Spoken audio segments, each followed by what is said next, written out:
jungle. BJP హయాంలోనే దేశం పురోగతి ఆవిర్భావ దినోత్సవ వేడుకలో ఎమ్మెల్యే పవర్ రామారావు పటేల్. బీజేపీ హయాంలోనే దేశం పురోగతి సాధించిందని ఎమ్మెల్యే పవర్ రామారావు పటేల్ అన్నారు. శనివారం భయంసాలోని ఎస్ఎస్ జిన్నింగ్ ఫ్యాక్టరీలోని పార్టీ ఆవిర్భావ దినోత్సవ పార్టీ వేడుకల్లో భాగంగా ఆయన మాట్లాడారు. 44 సంవత్సరాల కాలంలో మాజీ ప్రధాని అటల్ బిహారీ వాజ్పేయి స్థాపించిన బీజేపీ పార్టీ 2 ఎంపీ స్థానాలతో మొదలై నేడు ప్రపంచంలో అతిపెద్ద పార్టీగా అవతరించిందన్నారు. ప్రధాని మోడీ హయాంలో ప్రపంచంలోని 5వ స్థానంలో మన దేశం సాధించడం గర్వకారణమన్నారు.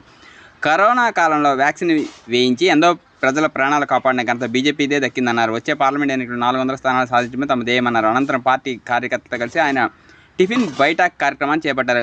కార్యక్రమంలో BJP assembly convener Tadewar Sainath, పట్టణ అధ్యక్షులు మల్లేష్, జిల్లా ఉపాధ్యక్షులు తాలోడ్ శ్రీనివాస్, బాలాజీ పటేల్, బాలాజీ సూత్రవే, గాలి రవి, తుమ్మొల్ల దత్తాత్రి, వేణుగోపాల్. దేశవ్యాప్తంగా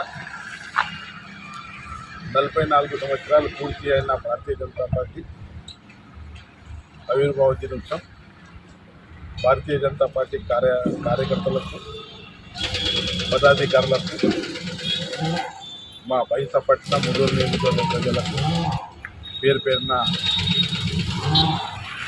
ఆవిర్భావ దినోత్సవ శుభాకాంక్షలు తెలియజేస్తున్నాను. గత 44 సంవత్సరాల కింద స్వర్గీయ భారతరత్న అటల్ బిహారీ వాజ్పేయి చేతున భారతీయ జనతా పార్టీ స్థాపించడం జరిగింది. ఆ రోజు నుంచి ఈరోజు భారతీయ జనతా స్థాపించినాం. ఆ రోజు రెండే సభ్యులు ఉండే. ఈరోజు దాదాపు వచ్చే 24 ఎలక్షన్స్లో 400 పైన పార్లమెంట్ సభ్యులు